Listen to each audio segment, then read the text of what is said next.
Hey, Professor, are we having class today? Yeah. Okay, just making sure. Uh-huh. I'm just running.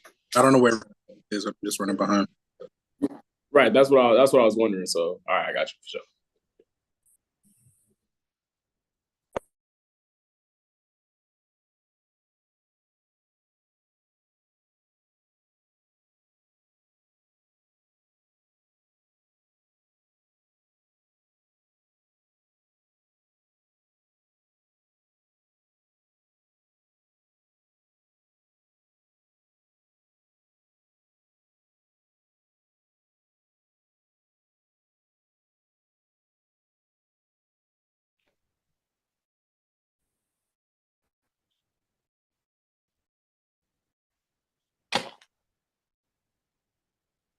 With the notability, the home stretch, right? So today, we're going on to the last of our new content, which is chapter 6, further topics in algebra. Oh, oh. And we're going to be working on section 6.4, systems of equations in two variables. Let me see this as far as announcements. Let me see if I can pull up a calendar. So this week we'll proceed like normal, right? We're going to be working on section 6.4. Next week we'll definitely meet on that Monday. We more than likely are not going to meet on that Wednesday. At worst, I'll update you guys as far as that. Right, you know, obviously because we're remote, you can start your travel plans, and just in case we do meet, just be ready to log in to get your attendance. But I'm not going to make a big deal about that Wednesday. Even if we do meet, it's remote, so it wouldn't really stop you. Uh, yeah, so this is the last of the new content. As usual, feel free to either unmute yourself to get my attention or type in the chat. Now, the audio, I'm not going to be able to hear your audio right now because I'm testing out a microphone, but it doesn't have like an earpiece. It's just a microphone, so it's like cutting off my audio. But feel free to type in the chat, and I'll monitor the chat. And again, I'll get anybody that's coming late around the 15-minute mark. So if they haven't gotten into the recording by now, then they need to wait until the 15-minute mark. So if you're in communication, just say, hey, I'll check it again around 15 minutes. Tell them to just wait because I check it periodically. um, and then as far as the final, again, I haven't gotten any update as far as that concerned. So right now you can anticipate it to be similar to how we've been doing our exams, 1, 2, and 3, right? So more than likely I'll create the exam and it'll be similar to how we've been doing it. But if anything changes, I will notify you and let you know. So section 6.4 is a system of equations in two variables. A few objectives. 1, verify solution to a system of equations. 2, solve a system of equations by the graphical method. 3, solve a system of equations by the substitution method. 4, solve a system of equations by the elimination method. And 5, solve applied problems by solving system of equations. A few definitions. A set of equations with common variables is called a system of equations. If each equation is linear, then it is a system of linear equations or a linear system of equations. If at least one equation is nonlinear, then it is called a nonlinear system of equations. Here's a system of two linear equations and two variables. Okay. A system of equations is sometimes referred to as a set of simultaneous equations. A solution to a system of equations in two variables x and y is an ordered pair of numbers a and b such that when x is replaced by a and y is replaced by b, all resulting equations in the system are true. The solution set of a system of equations is a set of all solutions of the system. I feel like this is fairly straightforward. This will, after we work a couple examples, I think it'll start to sink in, if it hasn't already. Verify that the ordered pair 3, 1 is the solution to the system of linear equations, right? So let me think.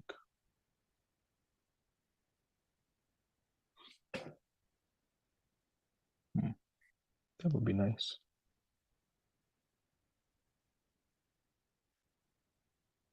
Okay. So all this is saying is that when x is 3 and y is 1, it should make both equations true, right? So notice that 2 times 3 is 6, minus 1 is indeed 5. 3 plus 2 is indeed 5, right? So 3, 1 is the solution to the system because it makes both equations true.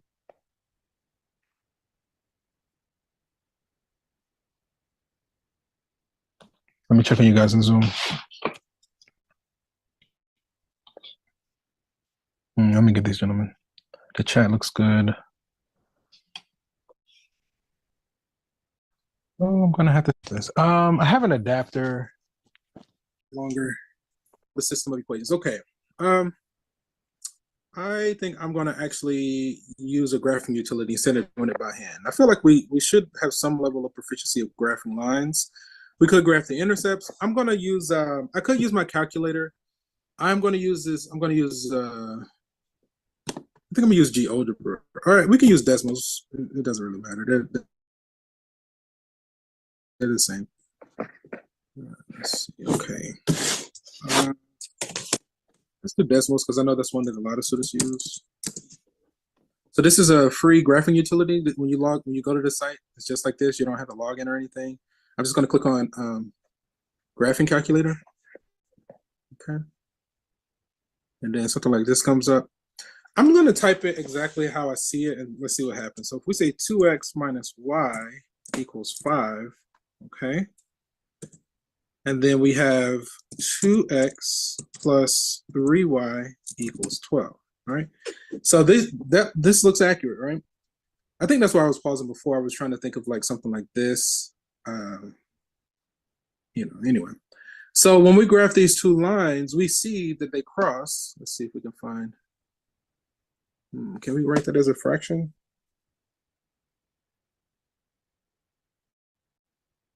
Is correct. 2x plus 3y equals 12, 2x. Oh, it's not right? This needs to be a 4. I was like, why are we getting those weird numbers? There we go. I think that's much better. Okay. Yeah. All right. So I'm able to click on that point and see that they cross at the order pair 3, 2. All right. See how quickly I just typed it in? Wherever they cross is a solution, right? So we're saying that when x is 3 and y is 2, it makes the system true.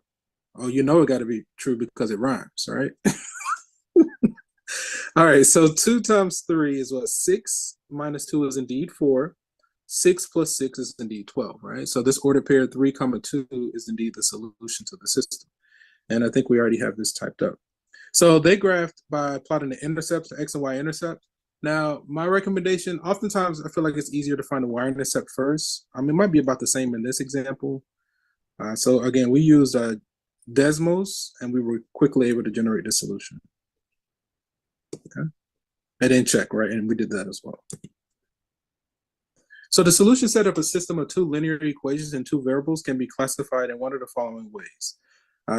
First, we can have one solution where the system is consistent and the equations are said to be independent. All right, so they cross at one point or a finite number of points. The system is consistent and the equations are said to be independent. In the second case, we can have no solutions. The lines are parallel and the system is inconsistent. So they never cross. There's no solution. They have the same slope with different y-intercepts. So then there's no solution. And then we can have infinitely many solutions. The lines coincide. The system is consistent and the equations are said to be dependent. So this generally happens when one equation is a multiple of another. Okay. So we'll solve the system substitution method. Okay. So now we saw how quickly we can do that by looking at the graph, but I want to showcase sometimes we don't have the luxury of looking at the graph and doing that so easily.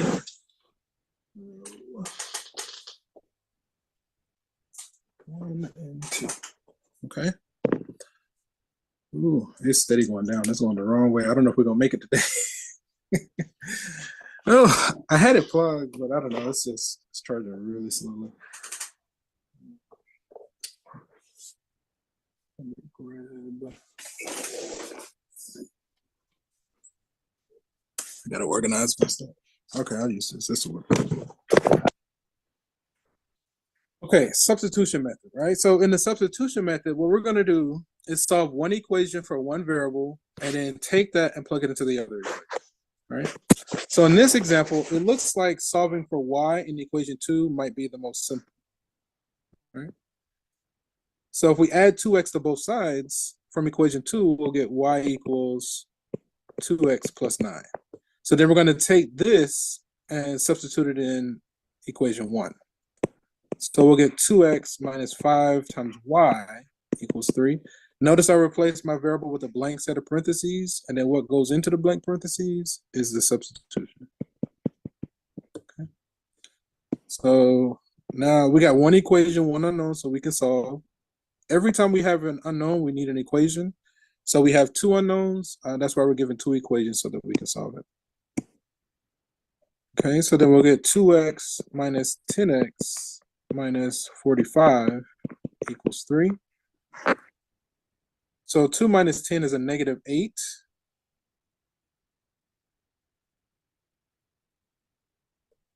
Okay. So negative 8x equals, now if we add 45, it's 48.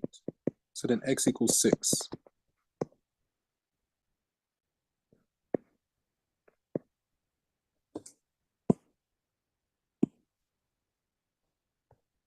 Oh, well, that's just x. Okay, so then we need to go back and find y. So I'll kind of work over here. So then y is going to be 2 times 6 plus 9. 12 plus 9 is 21. Sorry, that's not right. Not 6, but what? Negative 6.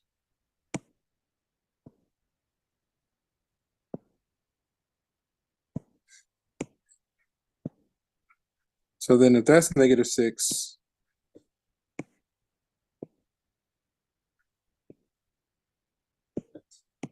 this is negative 6.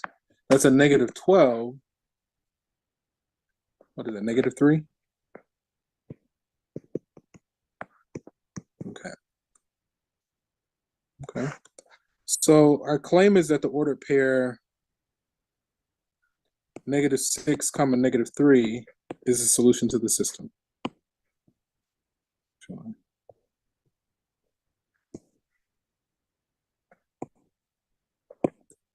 Okay. Let me see, when x is negative 6, we get negative 12 plus 15 is 3, so that checks out. Negative 3 plus 12 is indeed 9, right? So this ordered pair makes both equations true, so it's a solution to our system. And you know, let's just, since we can, let's just check it here real quick. All right, it'll take like 2 seconds. Let me get rid of these two guys. Come on. There's 1, 2. Okay, that's fine. So if we say 2x minus 5y, 2x minus 5y, and again, this is desmos.com equals 3. Okay. And then we're going to do y minus 2x equals 9, y minus 2x equals 9. And then the ordered pair, they cross at negative 6, negative 3, same thing we got. Okay. All right, so I showed you how to do it by hand, and I showed you how to do it in an instant. So you have at least 2 different ways to check this. I think I got him already.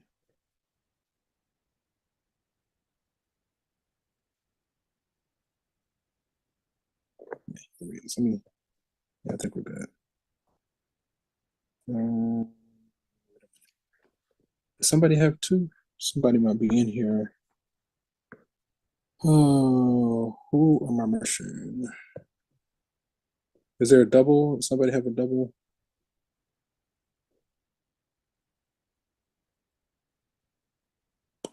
I'm missing somebody. Let me see.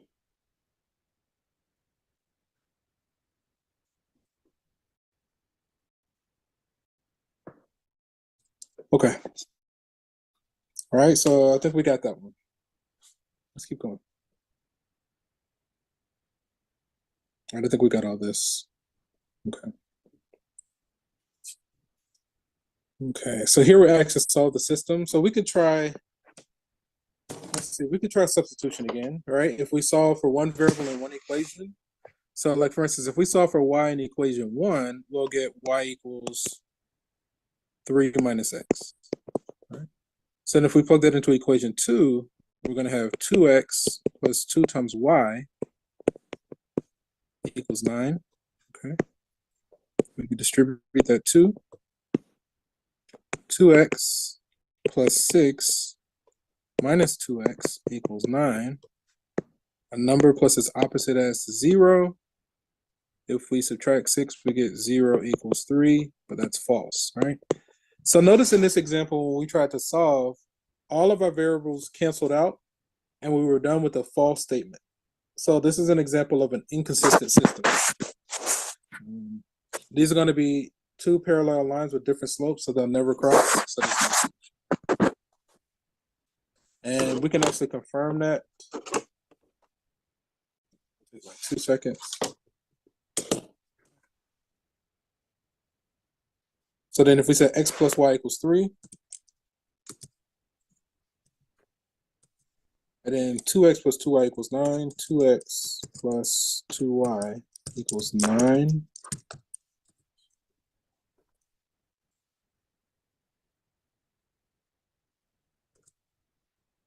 All right, see, two parallel lines, they'll never cross, so no solution.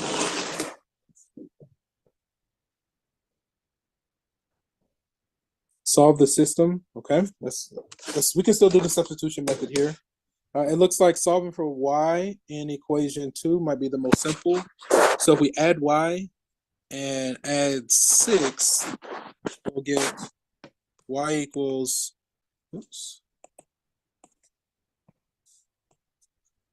y equals 6 minus 2x.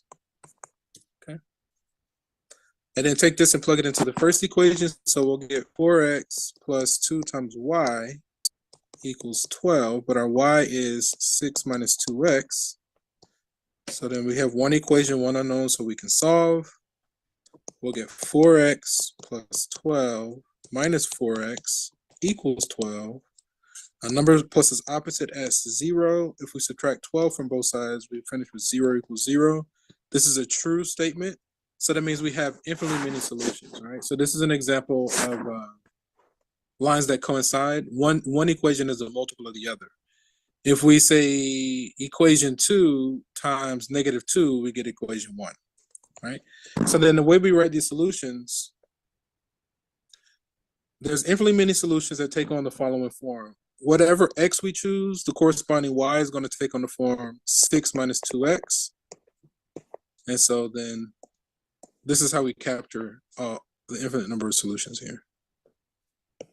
So then you could check if you choose your favorite x value, find the corresponding y, it'll make the system true. Okay. Like for instance, when x is 0, a corresponding y is going to be 6. So then the ordered pairs 0, 6 is going to work in the equation. Notice that 6 times 2 is 12. -6 is equal to -6, right? When x is 1, the corresponding y is what, 4? So then 4 plus 8 is 12. -2 minus 4 is -6, right? So again, this is how we capture the infinite many solutions in this example.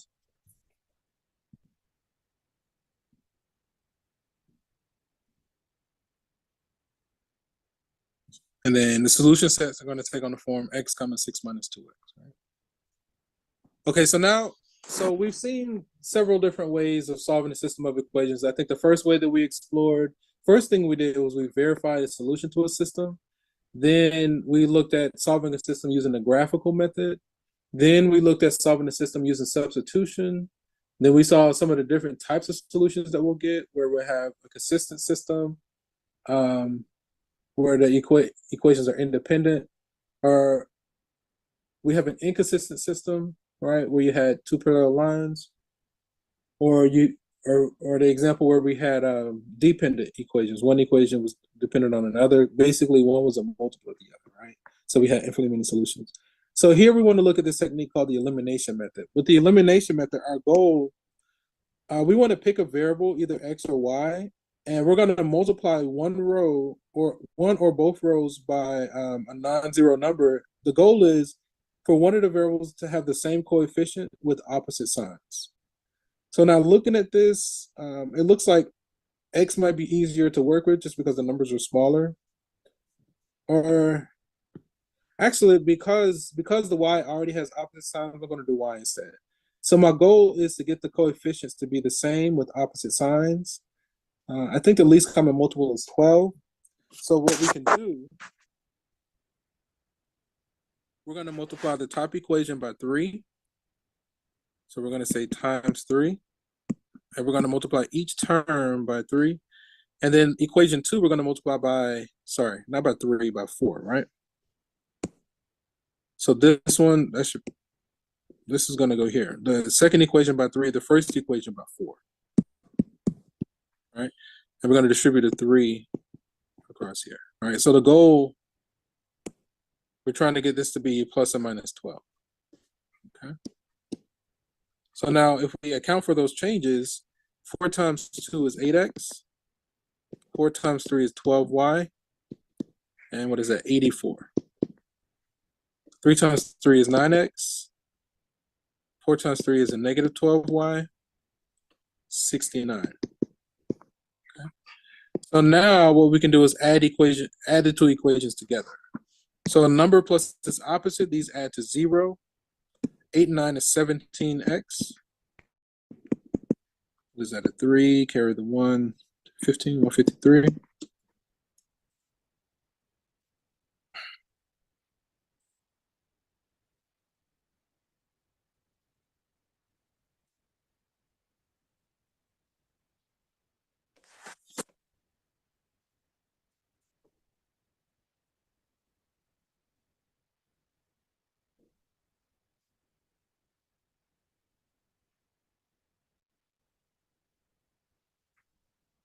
There it is, 9. I was going through my numbers trying to find the multiple, right? 9.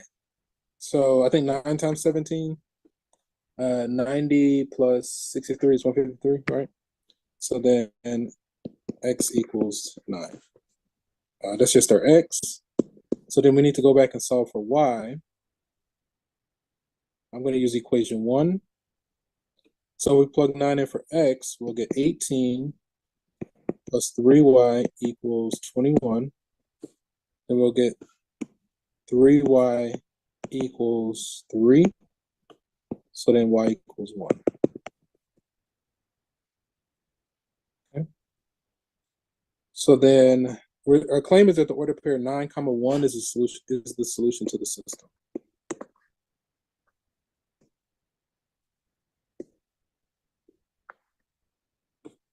Okay, let's see. So 18 plus 3 is indeed 21. 27 minus 4 is indeed 23. Let me check on you all on Zoom quick.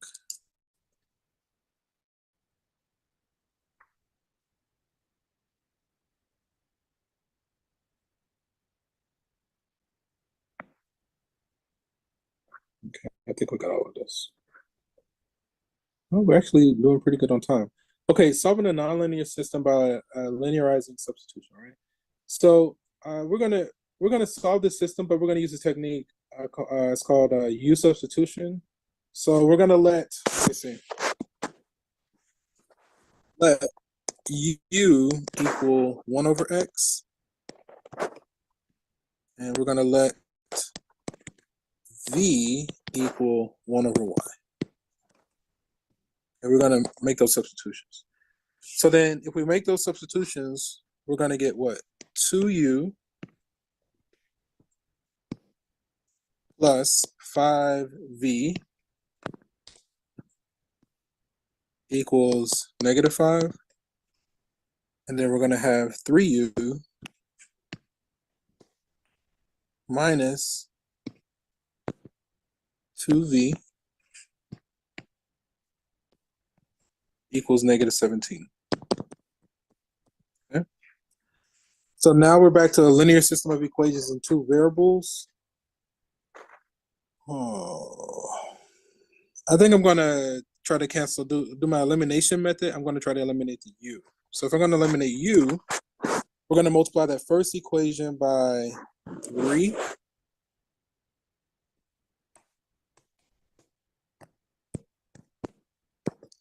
And we're going to multiply the second equation by negative 2.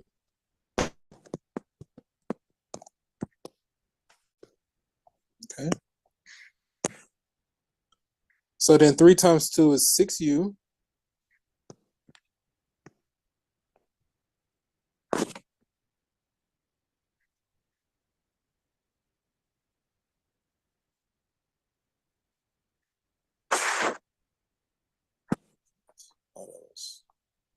I don't know what I popped up.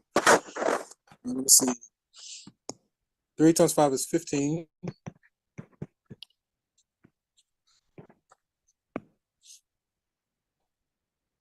Equals a negative 15. Okay. And then negative 2, so 3 times 2 is negative 6u plus 4v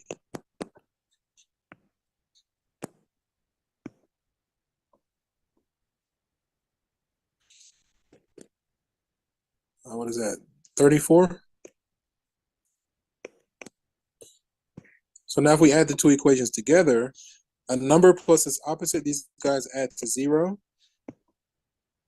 Let me see. So 19v.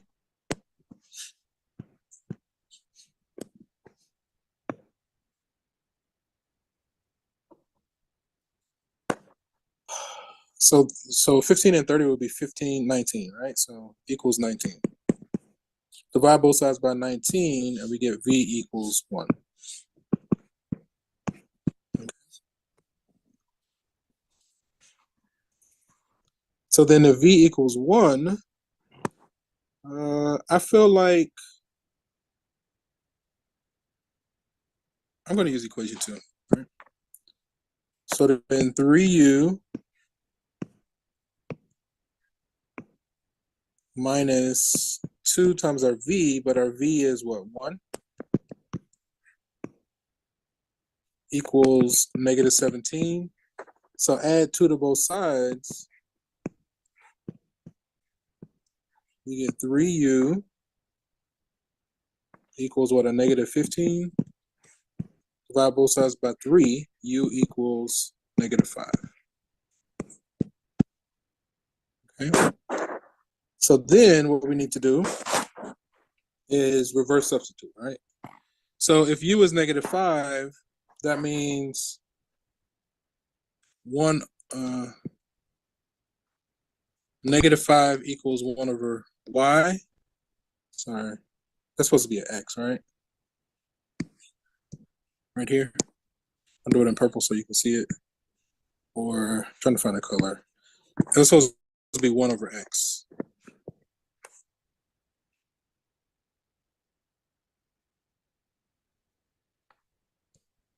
Let me back up. Okay.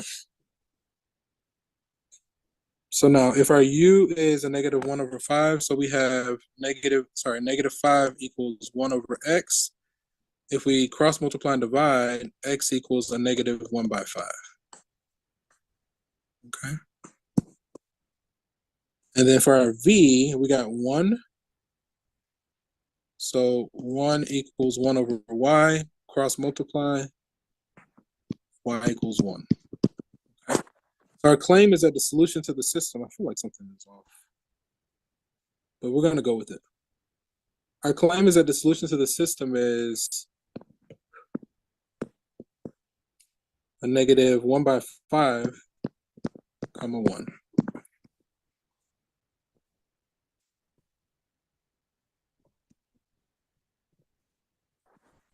Okay. Let me see. 2 divided by 1/5 is going to be, that's going to be a negative 10, plus 5 is indeed negative 5. That's going to be a negative 15 minus 2 is negative 17, right? So this order pair makes both equations true. So this is the solution to the system. Okay, let's hang out for like a little, right at about 10 more minutes. And we have almost 10 slots remaining. So that's just pretty much on time. Okay, I think we did all this. Hopefully we got one more example. Solve for x and y. I think we got these results and we checked them. Okay. So this example, we're asked to find the equilibrium point if the supply and demand functions for a new brand of digital video recorder, DVR, are given by the system, okay, where P is the price in dollars and X is the number of units. Let me see. The supply and demand functions. So P is the price and X is the number of units. Equilibrium point. So the equilibrium point should occur when the supply is equal to the demand. So basically when equation 1 is equal to equation 2. So since we've already solved for P in one equation, we can just plug it into another equation. So I'm going to plug equation 1 into equation 2. So then that will give us 60 plus 0.0012x equals 80 minus 0.1238x. If I add that 0008x to the both sides, I think it gives me 0.002. Subtract 60 from both sides, we get a 20. That's what, 2 over 1,000? So if we divide both sides by 0.002, it becomes what, 1,000 over 2? So 500 times 2, 20. So 10,000 DVRs.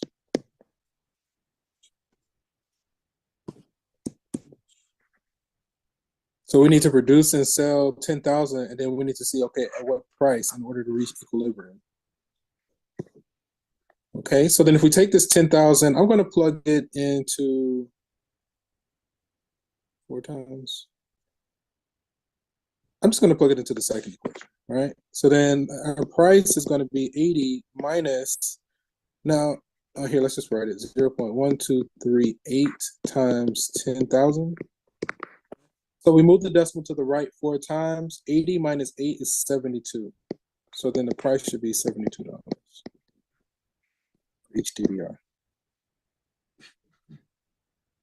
So if we produce and sell 10,000 DVRs sold at $72 each, that's going to be our equilibrium point.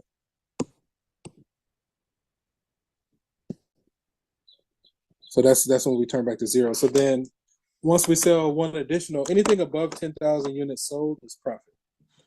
Anything below 10,000, then we're paying out of pocket. Okay, substitute the value from P in equation 1 into equation 2 and then solve the resulting equation. So we need to produce and sell 10,000 units. To find the price, P, back substitute, you get 72. So the equilibrium point is 10,000 comma 72. You can verify that this point satisfies both equations. Okay, we are a little bit early. A lot of bit early. Let's hang out for like 5 more minutes. I don't want to keep you much longer. Let me work an example or two. Ooh, if my battery allows us to, just give me a moment. Let's hop. Yes, go ahead.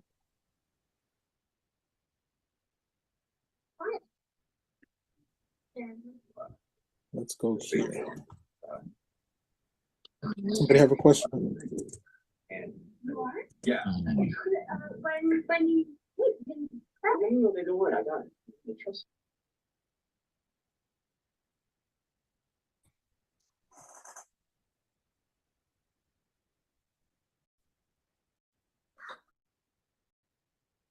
All the way at the bottom. Quiz, just to be different. So we're gonna start. It's gonna use my Desmos like we did before. Oh. Okay. All right, so we got x minus y. X minus y equals -8. And then we got x plus y equals 10. X plus y equals 10. We can see the cross up here at 1,9. Looking at this, I guess I'll graph it, but we got 1,9. This settings off.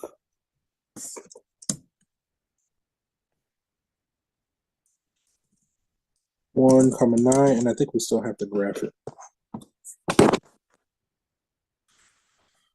Let me choose this.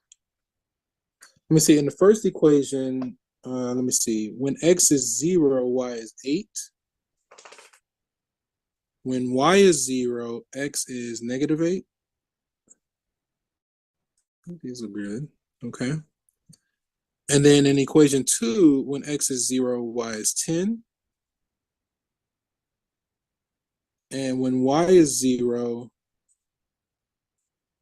x is 10. That looks good. So then we can see that they cross at 1, 9, right? Which is the same result that we got. Oh, man. I don't like that as a quiz because we can't see it until we submit it. We got time for at least one more question. Determine whether the following system is consistent or inconsistent. I'm just going to look at the graph in the interest of time. Okay. X plus 4y.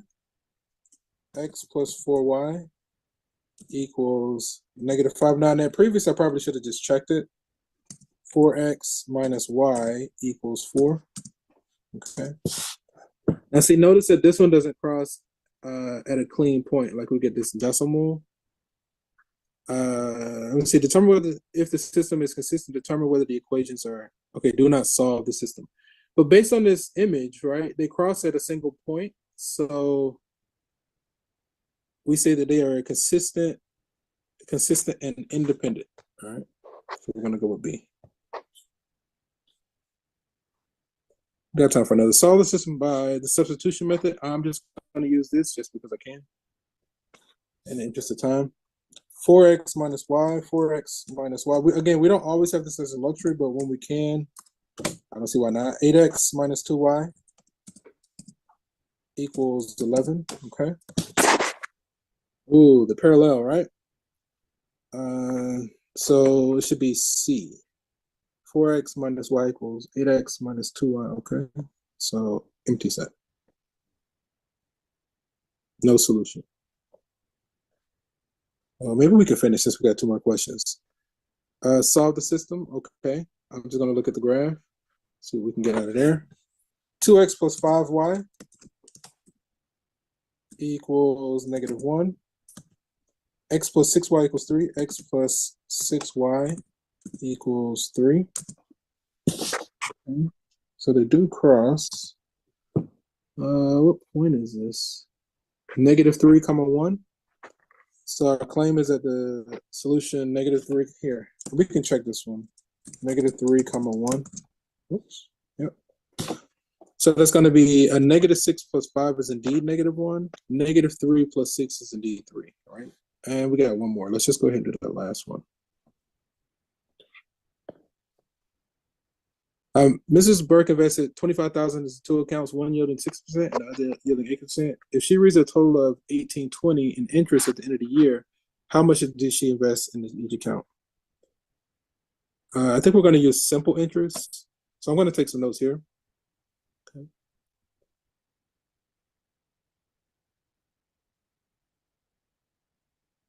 In interest, right?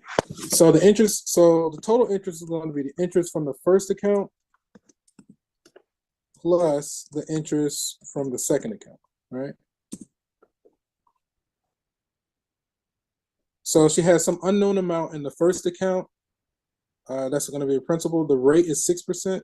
So we're going to say times 0.06 times 1 year plus some unknown amount in the second account times, and that rate is 8%, 0.08. Okay. So that's one equation. I need another line. Oh, and then the total. So if we say the interest earned from the first plus the interest earned from the second was 1820, okay? I'm going to just use this for my second equation.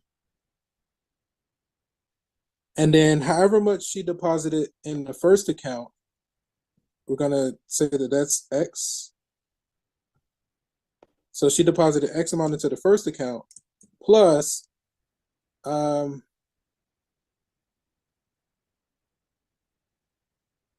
say X plus the amount in the second account equals 25,000. So then what we can do is solve for Y in the second equation and plug it into the first, right? So up here, our Y is actually 25,000 minus X. So I'm going to change this Y to 25,123 minus X. Trying to get you guys out of here. Okay, we have one equation, one unknown, so we can solve. I should have probably written it out. I'm being a little bit lazy. Let me see. Okay, let me see. I'm going to set all this to 0. So I'm going to say minus this equals 0. Let me think. So I feel like I need a calculator. Oh, you know what? Let's back up. Let's just look at the graph. Let's see if we can get it from the graph like we did all the others, right? So we know one equation. Let me see. Initially we had 0.06x plus 0.08y, and that was equal to 1820. Okay, we're just going to let that be for now. And then we also had x plus y equals 25,000. Okay. All right, so obviously we got to change our windows so we can see this. I'm just zooming out so I can see something. Oh, 25,000, right? Keep going. There it is. Okay. So we had to change our window. And what's this point of intersection? Boom. You know? So I think what we're saying is that 9,000 at 6% and 16,000 at 8%. I'm just going to go with that just in the interest of time again, because I'm just trying to get you guys out of here. So I started to solve it. And again, I probably should have written it out, but I'm rushing and I'm just trying to get you guys out. So then I was like, wait a minute, we can just do the same thing we've been doing all day, all right? So you can see we typed in both equations and then we looked at the point of intersection, but we did have to zoom out, right? So I think that was pretty smooth. Let me get this to work. So I'm gonna clear all this out. So our claim is that one is at 9,000. And then I think this one was 16. Again, and I'm just rushing. I'm going to go with it. So, okay. Going to submit the quiz. Cross the fingers. Submit the quiz. How do we do? Woohoo! Right? Because obviously I still make mistakes. I'm still a human being. All right, gentlemen. Are there any burning questions before we go our separate ways? See how quick we did that quiz in under 10 minutes, all right? Okay. If there aren't any burning questions, we're going to go ahead and end the session here. Let me see. So on Wednesday, we'll do as much of the corresponding homework with this. And then next week, we'll start reviewing for our final. All right. And so on that note, we're going to end the session here. And from one beautiful mind to another, enjoy the rest of your day, gentlemen. And I'll see you Wednesday, same time, same place. Take care, guys. Peace.